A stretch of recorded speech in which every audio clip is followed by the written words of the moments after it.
सुदर्शन के देशद्रोही शिकार जो रहे हैं, अब हम उनकी बात करेंगे। देखिए, वो दिन जिसको ईसाइयों ने अपने प्रभुत्व की वजह से जबरन नए साल के तौर पर सब पर थोपा, यानी 1 जनवरी। उस दिन तमाम आधिकारिक और सरकारी कैलेंडर 2026 लिखना शुरू कर देंगे। हालांकि ये दिन और समय सनातनी कैलेंडर से कतई मेल नहीं खाता। हमारी तिथि, समय, सब कुछ वैज्ञानिक पद्धति पर आधारित है। सनातनी समाज की निजी आस्था से परे अगर हम इसे सरकारी नया साल भी कहें तो कतई गलत नहीं होगा। फिलहाल इस सरकारी या ईसाई 2025 में सुदर्शन न्यूज़ ने ऐसे तमाम कीर्तिमान स्थापित किए हैं जिनको आज हम आपके सामने सिलसिलेवार लेकर आएंगे। ये वो कीर्तिमान स्थापित किए हैं जो संसार को अधर्म से धर्म की तरफ, अन्याय से न्याय की तरफ, अनीति से नीति की तरफ ले जाते हैं। धर्म की जय हो, अधर्म का नाश हो, प्राणियों में सद्भावना हो, विश्व का कल्याण हो, ये हमारा सूक्ति वाक्य है। हम इसी मार्ग पर कदम ताल करते हुए हम चाहते हैं कि सनातनी पद्धति से विश्व का कल्याण हो। अतः श्रीमद् भगवद गीता के अन्याय के प्रतिकार वाले आदेश को शिरोधार्य करते हुए सुदर्शन परिवार सतत अधर्मियों से लड़ता आ रहा है। जाकिर नाइक से शुरू होते हुए हमारे महाअभियान की चपेट में अनेक राष्ट्रद्रोही गद्दार आ चुके हैं। वो अपने अंजाम तक भी पहुंच चुके हैं। निश्चरहीन करेंगे धरती ये प्रण है, श्री राम का गीत भी सुदर्शन परिवार का एक सदस्य हर दिन दोहराता है। धर्मयोद्धा डॉक्टर सुरेश चौहाड़के जी के नेतृत्व में युवा पत्रकार प्रदोष सुरेश चौहाड़के जी के साथ मिलकर पूरी सुदर्शन टीम देश और विदेश में छिपे ऐसे आतंकियों को भी बिलों से खोजकर बाहर निकाल रही है जो किसी पुलिस या खुफिया एजेंसी तक की नजर में नहीं आते हैं। छांगुर पीर को हमने तब बेनकाब किया जब उसका चाय नाश्ता थाने चौकियों पे होता था। इसके साथ ही हमने आतंकवाद और नौकरशाही जिहाद को भी एक्सपोज किया है। धर्मयोद्धा डॉक्टर सुरेश चौहाड़के जी के बिंदास बोल के बाद उसने हमें करोड़ों की नोटिस भी पहुंचाए, पर हम पीछे नहीं हटे, सत्य के साथ खड़े रहे और अंजाम दुनिया के सामने है। आज उत्तर प्रदेश की विधानसभा में भी बार बार छांगुर का नाम जल्लाद के तौर पर लिया जा रहा है। इंग्लैंड में बैठे शमसुल हुदा की भारत में चल रही आतंकी गतिविधियां भी धर्मयोद्धा डॉक्टर सुरेश चौहाड़के जी ने बेनकाब किया था। इसी वर्ष इस आतंकी ने भी करोड़ों की नोटिस हमको भेजे सुदर्शन न्यूज को, हम पीछे नहीं हटे। आखिरकार अब शमसुल की जड़ें ईडी खोद रही है। प्रवर्तन निदेशालय कई लड़कियों को गायब कर देने वाला बदर अख्तर सिद्दीकी भी सुदर्शन न्यूज के बिंदास बोल में बेनकाब हुआ था। स्काउट एंड गाइड के नाम पर जमीयत द्वारा बनाई जा रही जिहादी फौज भी धर्मयोद्धा डॉक्टर सुरेश चौहाड़के जी की पारखी दृष्टि से नहीं बच पाई। महज एक बिंदास बोल में मदनी को सैल्यूट मारने वाले ये फौज बिना वर्दी के हो गए। इस्लाम त्याग चुके पूर्व मुस्लिमों को भी सुदर्शन न्यूज के मंच से सुरक्षा का भाव जगा। इस्लाम कबूल करने की कगार पर खड़े हिंदू किन्नरों ने सुदर्शन का साथ पाते ही कट्टरपंथ से संघर्ष किया और आज वो शान से चंदन टीका लगाकर घूम रहे हैं। धर्मयोद्धा डॉक्टर सुरेश चौहाड़के जी ने तो यहां तक बता दिया कि जानवरों तक को इस्लाम कबूल करवाया जा रहा है, जिसमें ऊंटनी को हिजाब पहनाने जैसे सबूत हमने दिखाए। मानव अंगों की तस्करी के बड़े रैकेट का भी उन्होंने ही सबूतों के साथ भंडा फोड़ा। सुदर्शन न्यूज के युवा पत्रकार प्रदोष सुरेश चौहाड़के के भी हिस्से में ईसाई पर्व और सरकारी नववर्ष पर तमाम उपलब्धियां आई। सफेद पोश बनकर घूम रहे शादाब जकाती का असली काला चेहरा दिखाया। महिलाओं के प्रति उसी जिहादी सोच, दुनिया ने देखी उस जिहादी सोच को। मौलाना इस्माइल नदवी को भी उन्होंने अपने विशेष शो जागो से ललकारा, उसके पाप सबके आगे गिनाए। पर यह अंत नहीं बल्कि आरंभ है। हमारा महाअभियान आगे भी जारी रहेगा। हम नहीं रुकने वाले जब तक श्री राम जी के पथ पर चलकर धरती को निश्चयहीन नहीं कर लेते। आज सिलसिलेवार हम आपको दिखाने जा रहे हैं वो सभी एक्सक्लूसिव खुलासे जिन्हें सिर्फ सुदर्शन न्यूज़ ने किए। चाहे हमें करोड़ों का नोटिस आ गया हो या दूसरे चैनलों ने हमारा मजाक उड़ाया हो, लेकिन हम रुके नहीं, हम थके नहीं। उसी का असर है कि आज छांगुर पीर जैसे देशद्रोही सलाखों के पीछे हैं, इसका खुलासा किया था सुदर्शन न्यूज़ ने। देख लीजिए। आज बिंदास बोल में आपके सामने मैं लेकर आया हूं, जैसे कि आप मेरे पीछे देख रहे हैं, जिसका प्रमोशन भी हमने किया था और आपको कहा था कि आज हम एक ऐसे व्यक्ति को दिखाएंगे, ऐसे जिहादी को दिखाएंगे, ऐसे धर्मांतरण के ठेकेदार को दिखाएंगे, ऐसे व्यक्ति को दिखाएंगे जो मोदी योगी के नाम का दुरुपयोग करके मुस्लिम, उसको मौलाना कहे या ना कहे पता नहीं, लेकिन उसको पीर कहते हैं। और ये आपके सामने जो प्रतीकात्मक चित्र हम दिखा रहे हैं, जिसमें उसके सारे पापों का लेखा जोखा चिट्ठा हम दिखाने वाले हैं। नेपाल सीमा पर भारत विरोधी कई काम होते हैं, कई कार्रवाइयां होती है, उन सभी कार्रवाइयों का एक प्रतीक के रूप में हमने इस केस को आपके सामने लिया है। महाराजगंज जिले में होने वाले इस घटनाक्रम पर, खास करके भारत नेपाल सीमा से होने वाली इस घटना का महाराष्ट्र का क्या कनेक्शन है और अरब देशों से आने वाला पैसा कैसा धर्मांतरण से लेके लैंड जहाज से लेके मदरसे, अस्पताल के नाम पर मदरसे बनाने, परमिशन अस्पताल की है, नाम अस्पताल का है, लेकिन बन रहा मदरसा। मैं आपको दिखा रहा हूं एक और वीडियो भी, मैं आपको दिखता हूं कि इतने के बावजूद भी हम निश्चिंत नहीं हुए, हमारी पैनी नजर सीमा पर बनी रही। इसी सतर्कता का परिणाम रहा कि वहां पर धर्मांतरण, लैंड जहाज और मनी लॉन्ड्रिंग के एक बड़े रैकेट का खुलासा आज हम आपके सामने कर रहे हैं। हमारे इस खुलासे से भारत के तमाम प्रदेश, खास करके नेपाल, भारत के साथ अरब देश भी शामिल है, जहां नेपाल की सीमा गुनाहों में दुरुपयोग हो रही है। तो वही सऊदी अरब से करोड़ों रुपए भारत की जमीन हड़पने के लिए भेजे जा रहे हैं। इस खुलासे में धर्मांतरण, दलित उत्पीड़न, जालसाजी भी शामिल है, जिसके बारे में आज हम एक एक करके परते उधेड़ेंगे। और हमारे इस खुलासे से केंद्र सरकार, यूपी का जिला बलरामपुर और वही जिला जो मां देवी पाटन शक्तिपीठ के लिए कभी संसार भर में जाना जाता था, लेकिन आज हमारी और खुफिया एजेंसियों की रिपोर्ट के बाद ये मदरसों का जिला बन गया है। ये टॉप नॉन फॉर मदरसा, ऐसी इसकी स्थिति हुई है। एक कस्बा उतरेला है जिसमें लगभग 75% मुस्लिम आबादी है। हिंदू इस बाजार में अल्पसंख्यक है। यहां 10 से 15 साल पहले एक पीर हुआ करता था जिसका नाम छांगूर है। ये छांगूर का फोटो मैं आपके सामने दिखा रहा हूं। छांगूर का फोटो आपको, ये जो छांगूर है जिसके बारे में आज की स्टोरी हो रही है, चेहरे से और पहनावे से आप समझ सकते हैं कि ये कौन है। लगभग 2 दशक पहले पैदल और साइकिल पर 10-12 रुपए में नग वाली अंगूठियां बेचा करता था। वह झाड़ फूक या यूं कहे कि पीरी मुरीदी करके लोगों में अंधविश्वास फैलाता था। यह दावा हम नहीं, उसी के जिले के निवासियों का है। कब ये रिपोर्ट दिखाई थी आपके सामने 2023-22 में, 22 में दिखाई, 23 में फॉलोअप किया था। हमारी इस रिपोर्ट दिखाने के बाद सरकार को भी इसकी गंभीरता समझ में आई थी और देश के गृह मंत्री अमित शाह ने इस विषय पर अपना बयान दिया।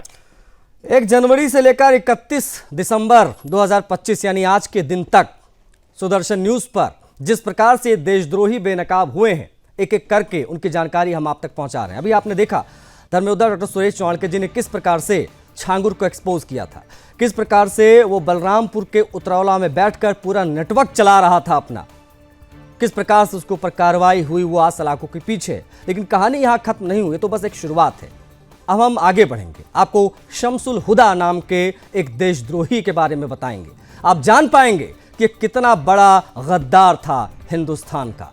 ये किस प्रकार से संत कबीर नगर से, खलीलाबाद जो पड़ता है संत कबीर नगर की एक तहसील, वहां के एक मदरसे में शिक्षक के तौर पर कार्यरत था। किस प्रकार से ये 2007 में हिंदुस्तान छोड़कर ये ब्रिटेन भाग गया। उसके बाद में किस प्रकार से ये वहां की नागरिकता लेता है और नागरिकता लेने के बावजूद बड़े पैमाने पर और लगातार वो यहाँ एक्टिव रहा।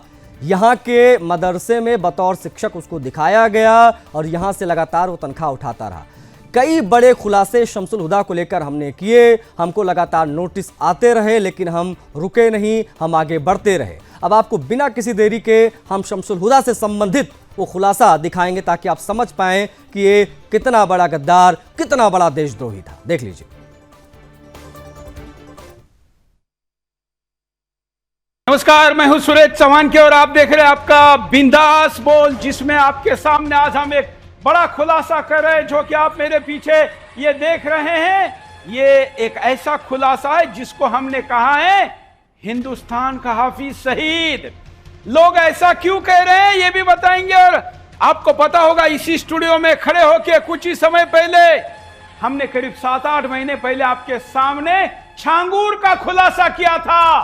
तब कई लोगों को लगा था कि शायद हम अतिशयोक्ति करें, लेकिन बाद में पता चला कि उसका साम्राज्य कितना बड़ा है। आज हम छांगूर से कई गुना बड़ा साम्राज्य की बात कर रहे हैं। आज हम आपके सामने एक ऐसा खुलासा लेकर आए हैं जिसे सुनकर आपके रोंगटे खड़े हो जाएंगे।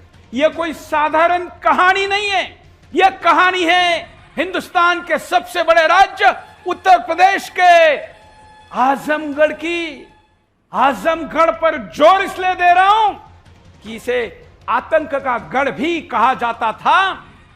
हर आतंकवादी देश भर में बम फोड़ने वाले से लेकर खुद फटने वाले से लेकर इसी क्षेत्र में मिलता था। उसी आजमगढ़ में छुपे पाकिस्तान के आईएस के बड़े बड़े स्लीपर सेल आज भी कार्यान्वित है। क्योंकि देश में सत्ता का परिवर्तन, उत्तर प्रदेश में सत्ता का परिवर्तन और योगी का गोरखपुर आजमगढ़ से सटा होने के कारण यहां पर खुलेआम कार्रवाई करना मुश्किल हो गया।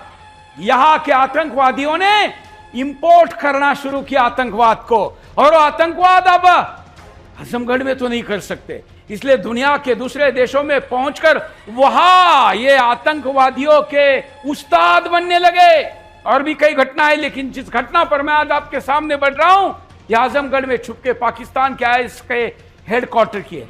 यह कहानी है उस मौलाना शमसुल हुदा की। नाम ध्यान रखना, क्योंकि अगले कुछ दिनों बाद ये नाम आपको चारों तरफ सुनाई देना है। आपने भी लोगों को सुनवाना। तो खुलासे कई हमने किए, हमने आपको दिखाया किस प्रकार से छांगूर माहौल बनाकर रखता था उतरौला में, और किस प्रकार से हमारे खुलासे के बाद वो सलाखों के पीछे गया, कितना बड़ा नेटवर्क वो चला रहा था। हमने आपको शमसुल हुदा के कारनामे दिखाए, किस प्रकार से वो संत कबीर नगर से पूरा नेक्सस अपना चला रहा था। लेकिन खुलासे कई और हैं। आपको बता दें कि बदर अख्तर सिद्दीकी, ये जो आपको देशद्रोही दिखाई दे, उनमें से जो आपको इस सफ़ेद टी शर्ट में दिखाई दे रहा लड़का है बदर अख्तर सिद्दीकी, ये सीधे तौर पर अगर मैं कहूं तो छांगूर का गुर्गा था, और बड़े पैमाने पर ये हिंदू लड़कियों को टारगेट करता था। जिम इत्यादि में जाकर बड़े बड़े इसके कारनामे थे, इसको हमने एक्सपोज किया। आपको बता दें कि इसकी खोज में लगातार टीमें लगी हुई हैं बड़े पैमाने पर, और इसका खुलासा भी आपको हैरान कर देगा। किस प्रकार से इससे संबंधित तमाम जो पीड़िताएं हैं वो हमारे चैनल पर आई, हमारे सामने पहुंची। उन्होंने बताया किस प्रकार से बदर अख्तर सिद्दीकी उनको अपने प्रेम जाल में फंसाता था, फिर ले जाकर छांगूर से मिलवाता था, और धर्म परिवर्तन और तमाम चीज़ें जो हैं वो हम यहाँ पर देख पाए। इसके खुलासे के बाद क्या खुलासा था बदर अख्तर सिद्दीकी का, किस प्रकार से जांच आगे बढ़ रही इस पूरे मामले में, वो जरा एक बार आप देख लीजिए।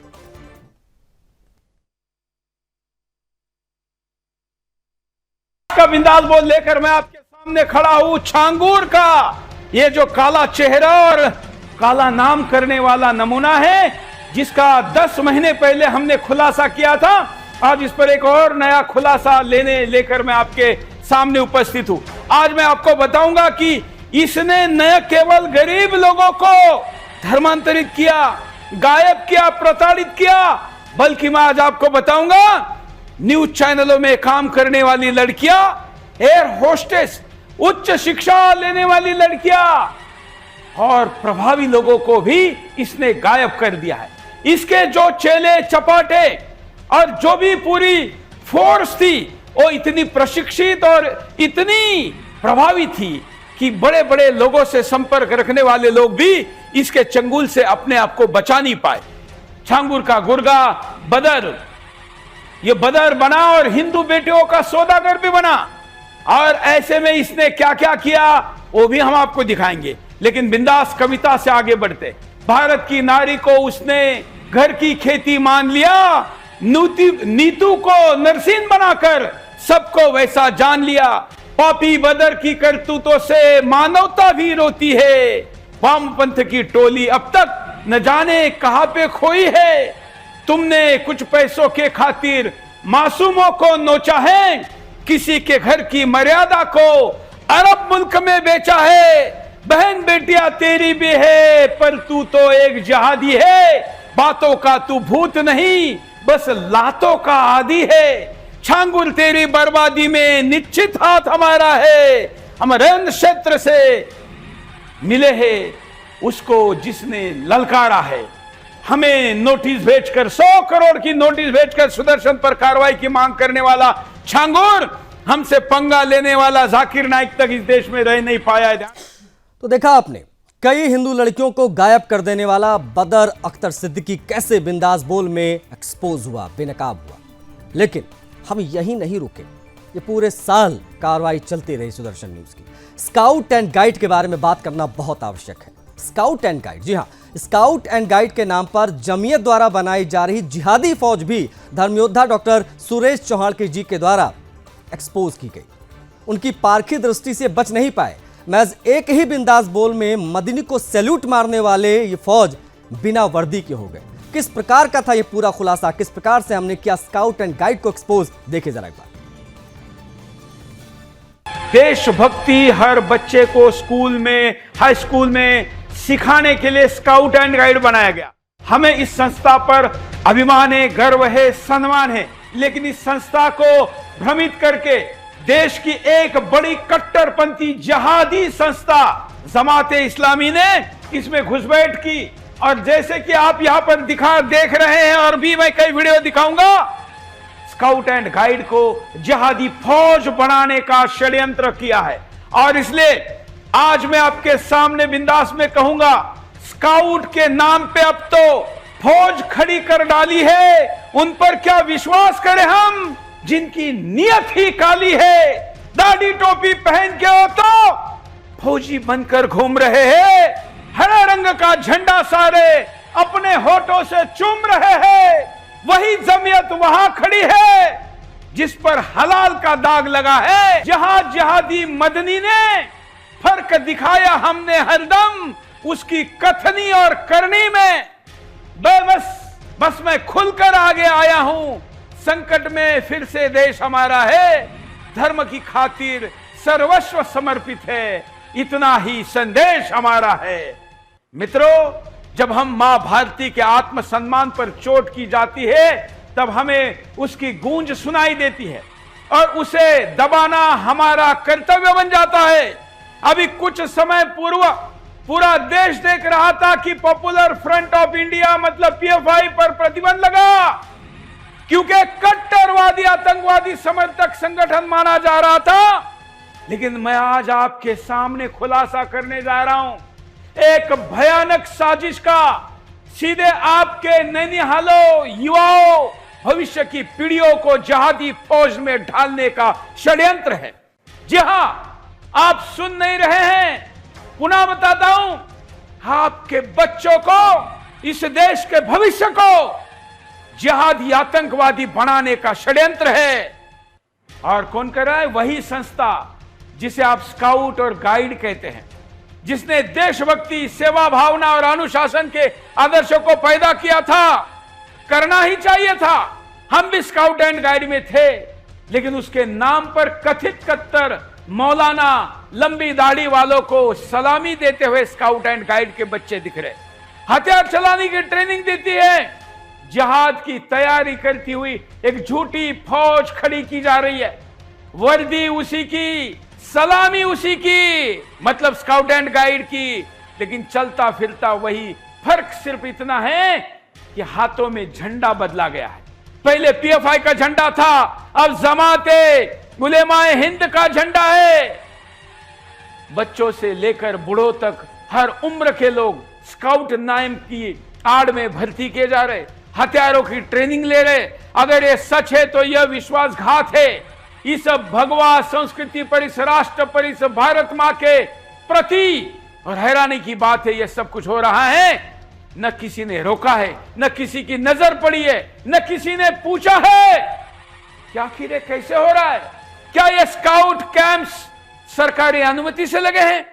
क्या उनका सिक्योरिटी क्लियरेंस लेने वाला अधिकारी उनके जिम्मेवारी निभा रहा है? आज हम इस पर्दाफाश को करेंगे, दिखाएंगे कि किस किसने मदरसे, मस्जिद, झुग्गी बस्ती के कोने में किसने कब कैसे स्काउट बनाम जिहादी फौज का खाका खींचा है। और पूछेंगे कौन है इस साजिश का संरक्षक, कौन है इस इनकलाब का सोचा समझा हमदर्द। तैयार हो जाइए, क्योंकि यह सिर्फ रिपोर्ट नहीं, अलार्म है, मां भारती के भविष्य को चेतावनी है। और सुदर्शन ऐसी चेतावनियां लेकर आता है अपने खोजी पत्रकारिता के दम पर। सिस्टम में घुसपैठ करने वाले हरामखोरों की टांगे पकड़कर लोगों के सामने पहले नंगा करते और फिर पटकते हैं, सिस्टम से बाहर निकालते हैं, ताकि सिस्टम पुनः साफ हो सके। जिस आदर्शों के लिए, जिस लक्ष्य के लिए सिस्टम को बनाया गया, वो साफ हो सके। स्काउट जैसी संस्था जहां पर छोटे छोटे बच्चों को मां बाप बड़े गर्व से, अभिमान से और भविष्य की आशा लेकर भेज देते हैं कि मेरा बच्चा यहां जाएगा तो अनुशासन सीखेगा, मेरा बच्चा देशभक्त बनेगा, मेरा बच्चा यहां जाएगा तो कल सेना में जा सकता है। जब छोटा सा स्कूल में जाने वाला बच्चा स्काउट एंड गाइड के रूप में सैल्यूट मारता है तो मां बाप का सीना चौड़ा होता है। लेकिन अब अगर मुल्ला मौलवी और अभी कठमुल्ला को सैल्यूट मार रहा है और कहीं कोई इसका कोई जिक्र ही नहीं, जांच नहीं, इस देश की सुरक्षा एजेंसियों पर मुझे घोर आपत्ति है। जिन सुरक्षा एजेंसियों को हम पूरे विश्वास के साथ देश सौंप रहे हैं, इतने बड़े षड्यंत्र पर वो चुप क्यों थे? सारी संस्थाएं कह रहा हूं मैं देश की, क्यों चुप थे? मीडिया वालों को तो इससे मतलब ही नहीं है, यह काम तो केवल सुदर्शन का है, वो हम निभाने को भी तैयार है।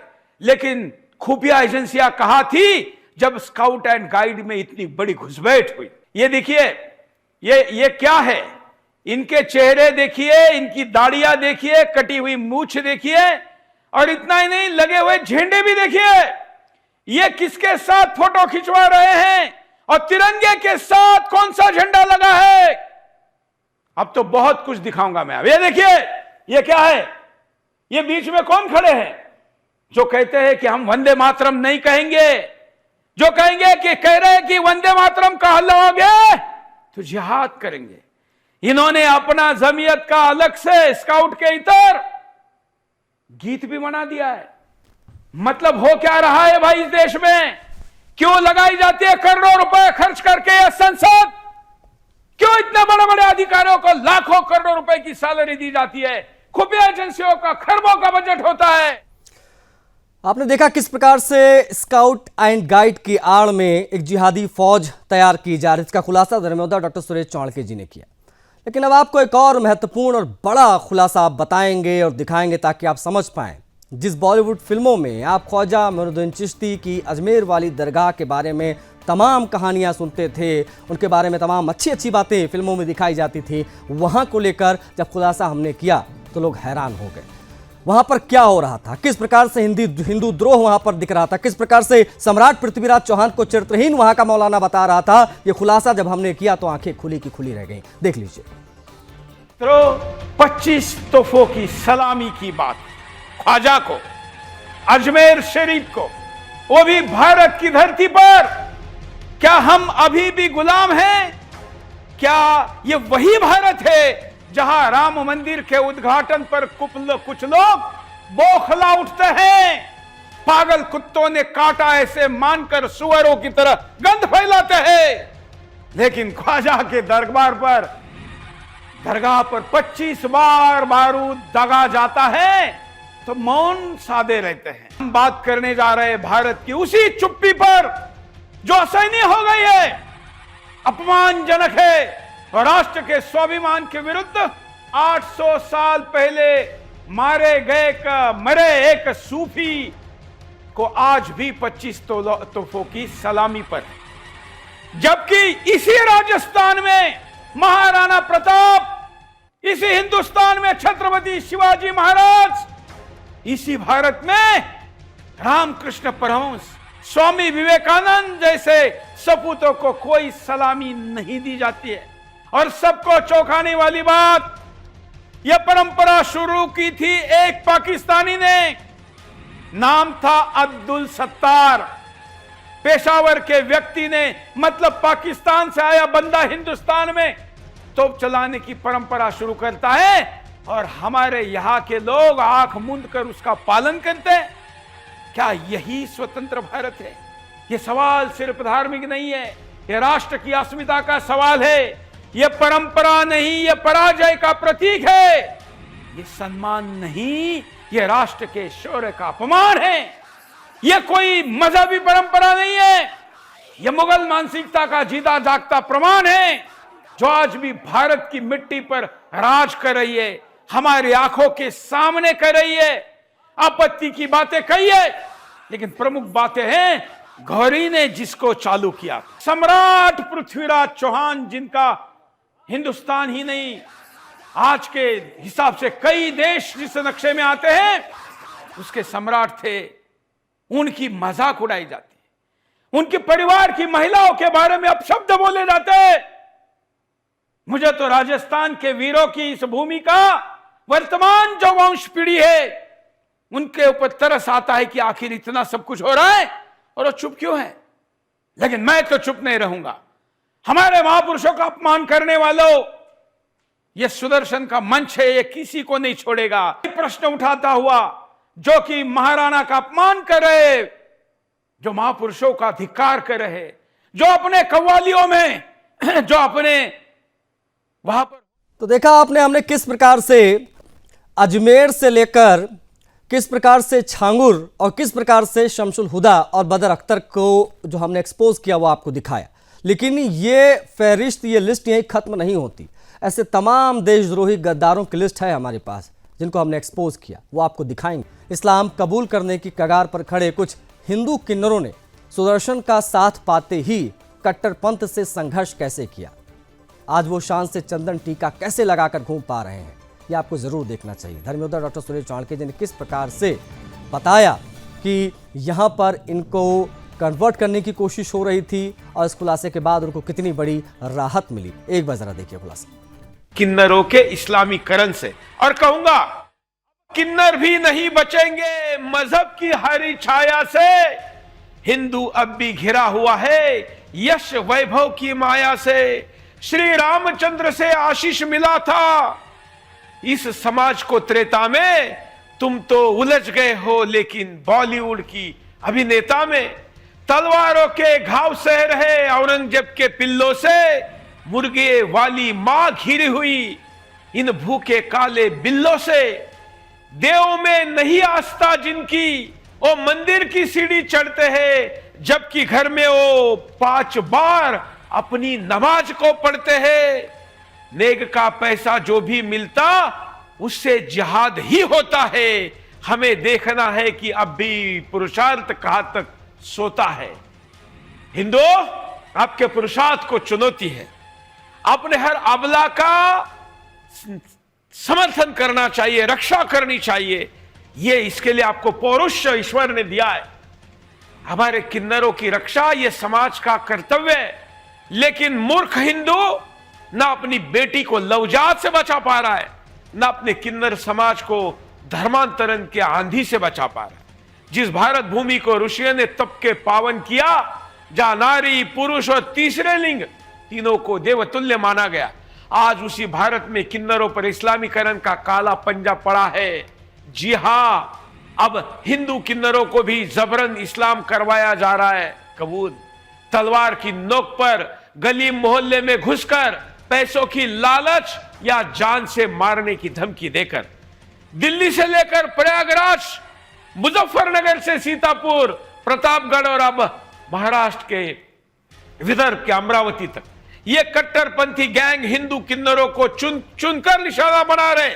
उनसे कहा जा रहा है कि हिंदुओं से बधाई का पैसा लो, मगर दे दो हमें। और क्यों? ताकि उन पैसों से मस्जिदें बने, मदरसे चले, मजहबी एजेंडा फले फूले। यह सिर्फ धर्मांतरण नहीं, ये गजवा हिंद का ट्रायल रन है। और जब पीड़ित किन्नरों ने पुलिस, कोर्ट और सरकार के दरवाजे खटखटाए तो जवाब मिलता है हम कुछ नहीं कर सकते। तब जब इन लाचार लोगों ने सुदर्शन न्यूज से उम्मीद जगाई, और जैसे ही हमें पता चला, हमारी टीम ने खुद मैदान में उतरकर पीड़ितों से मुलाकात की और उनके आंखों में आंसू नहीं बल्कि पूरी सनातन सभ्यता की पीड़ा देखी। इस बार हम चुप नहीं बैठेंगे। ये हिंदू किन्नरों की नहीं, ये पूरे हिंदू समाज की लड़ाई है। किन्नरों ने सुदर्शन न्यूज से जब गुहार लगाई, हालांकि हमें किसी ने पुकारने की आवश्यकता नहीं, हम तक अगर आवाज भी कहीं से हमारे रिपोर्टर तक पहुंचती है तो भी हम वहां तक पहुंचते हैं, क्योंकि हमारा आद्य कर्तव्य है।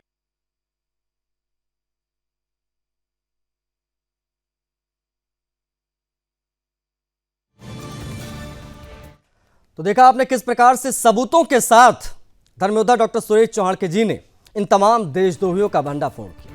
लेकिन सुदर्शन न्यूज के युवा पत्रकार प्रदोष सुरेश चौहान जी के भी हिस्से में ईसाई पर्व और सरकारी नववर्ष पर तमाम उपलब्धियां आई हैं। सफेद पोश बनकर घूम रहे शादाब जकाती का असली चेहरा अगर कोई सामने लेकर आया तो वो थे प्रदोष सुरेश चौहान जी। जी हाँ, किस प्रकार से उसकी महिलाओं के प्रति जो दो कौड़ी की सोच थी उसको हमने एक्सपोज किया, वो खुलासा आपको जरूर दिखाएं। रणवीर अलावदिया याद है आपको? वही इंडिया गॉट टैलेंट वाला जो अपने शो में भर भर के गालियां देता था, माँ बाप के बारे में वल्गर कमेंट्स करता था। फिर कुणाल कामरा भी याद ही होगा, वही जो महाराष्ट्र के सीएम को गद्दार कहता था, गोधरा को ग्लोरीफाई करने का ट्राई करता था, भगवान राम और माता सीता का मजाक बनाने वाला।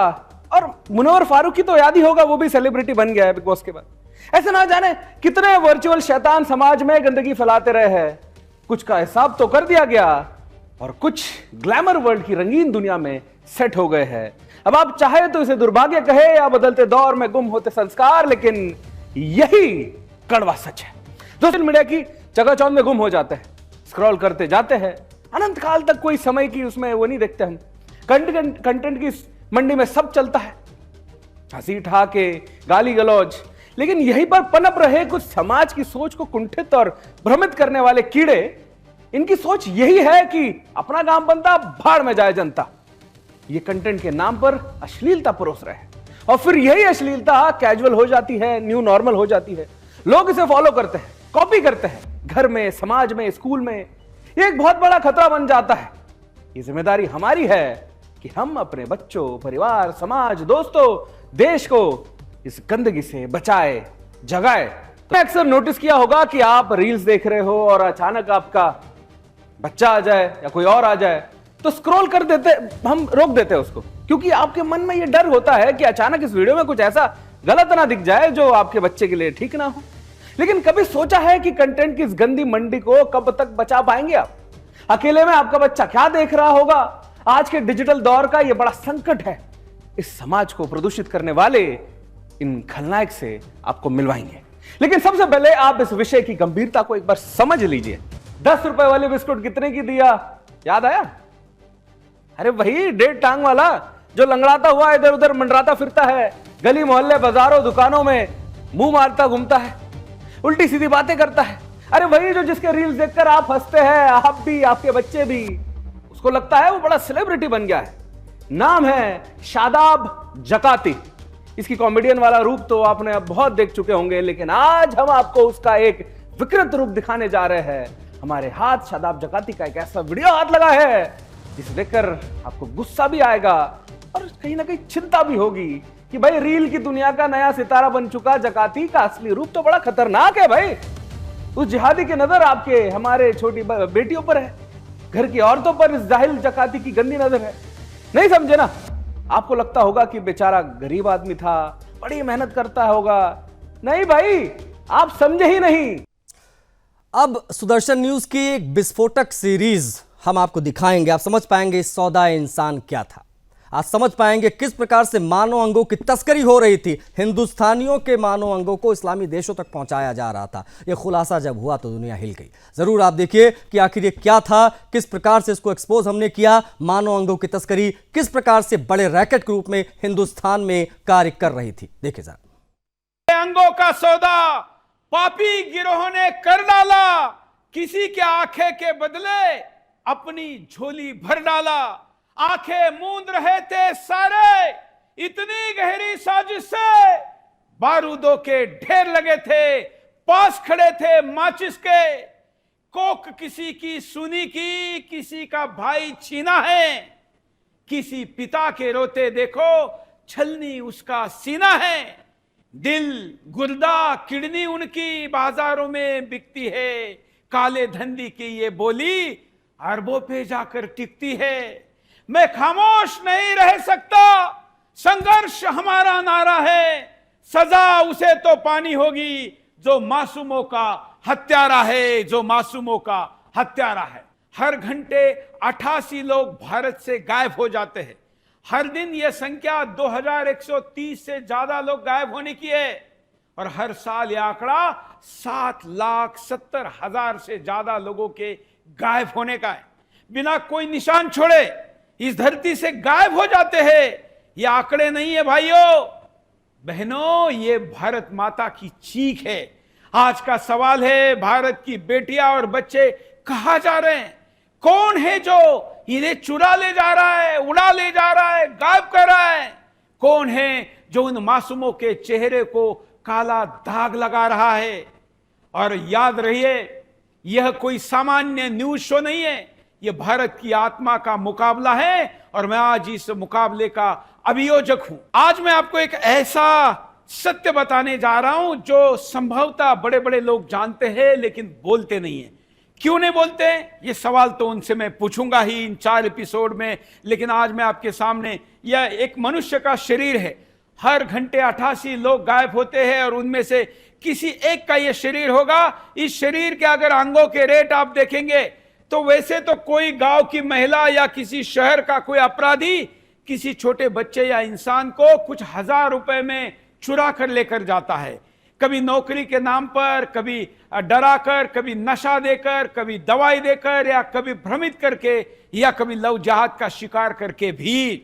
लेकिन जब एक शरीर, क्योंकि उनके लिए फिर वो उत्पाद बन जाता है, प्रोडक्ट बन जाता है और इस शरीर के रूप में फिर बाजार में यह ह्यूमन ऑर्गन के रूप में बेचा जाता है। और क्या होता है, आप चौंक जाएंगे।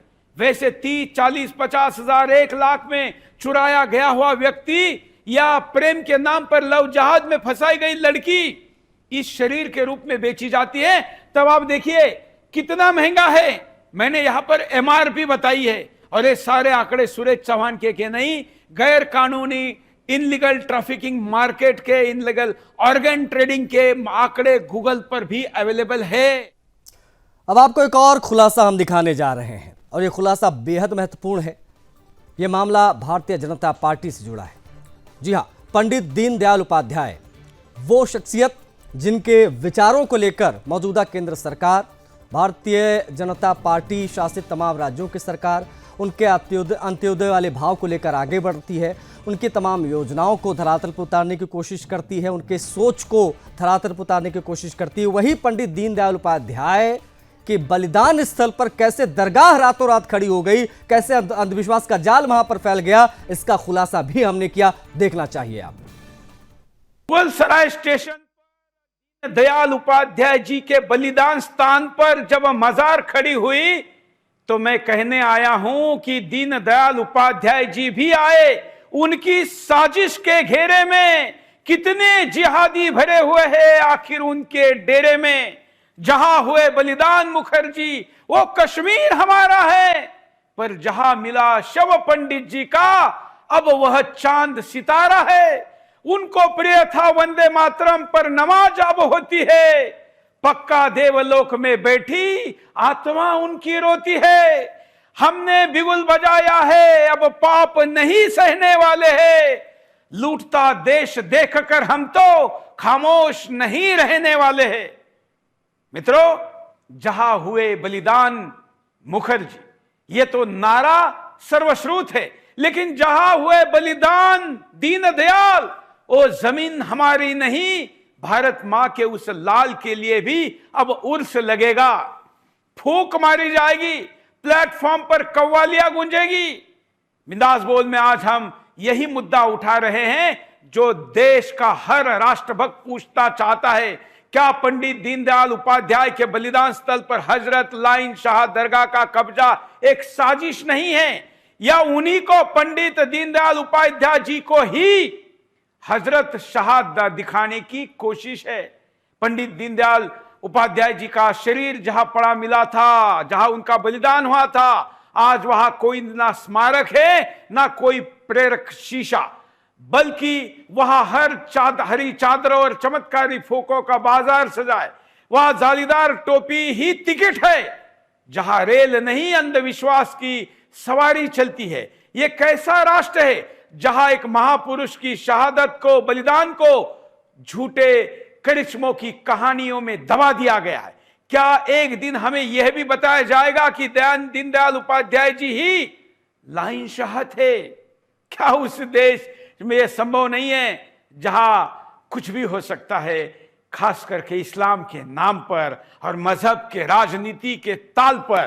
बिंदास बोल में इसी मुद्दे पर आगे बढ़ते हैं, जरा पोल लेते हैं। अब बात करेंगे हाल फिलहाल में अफगानिस्तान से हिंदुस्तान की धरती पर आए वहां के विदेश मंत्री आमिर मुत्ताकी की। जी हां, ये मुत्ताकी जब हिंदुस्तान की धरती पर आया तो हमने इसके बारे में एक अभियान चलाया, इसको लेकर हमने एक अभियान चलाया। उस अभियान का असर ये हुआ कि तेजो महालय के दर्शन ये नहीं कर पाया। ये सब कैसे मुमकिन हुआ, ये अभियान क्यों चलाया गया था, महाअभियान, वो आपको दिखाएंगे। पर अब यह परीक्षा की घड़ी है। राष्ट्र की अस्मिता बनाम तालिबान की चाल, अफगानिस्तान का अंदरूनी चेहरा। आमिर खान मुत्ताकी भारत आया है, उसका कार्यक्रम है देवबंद मदरसे का दौरा, यानी वह देवबंद जहां से तालिबान की वैचारिक जड़ें निकली। सवाल यह है कि क्या भारत अपनी पवित्र भूमि को तालिबानी प्रचार यात्रा का मंच देने के लिए तैयार है?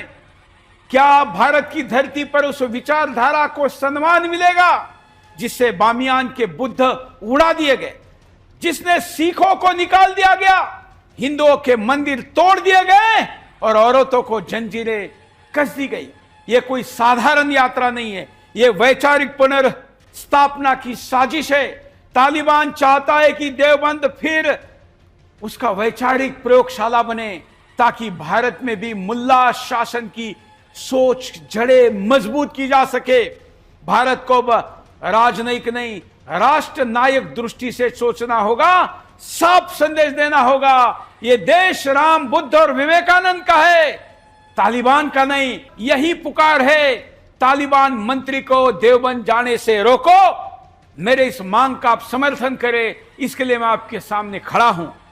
सुदर्शन ने जब जब भी इस प्रकार की अपीलें की हैं, आप सड़क पर आए हैं, और वैसे भी दिल्ली से देवबंद तक जाना है, यह भी ध्यान रखिए। और इसलिए इस मुद्दे पर हमको बोलना चाहिए। हम पोल भी देख लेते हैं, क्या तालिबान के विदेश मंत्री को देवबंद मदरसा जाने से रोकना चाहिए? मैंने मदनी के इंटरव्यू किया था, उस इंटरव्यू में मैंने तालिबान पर सवाल पूछा था और मदनी ने तब बिल्कुल नकार दिया था।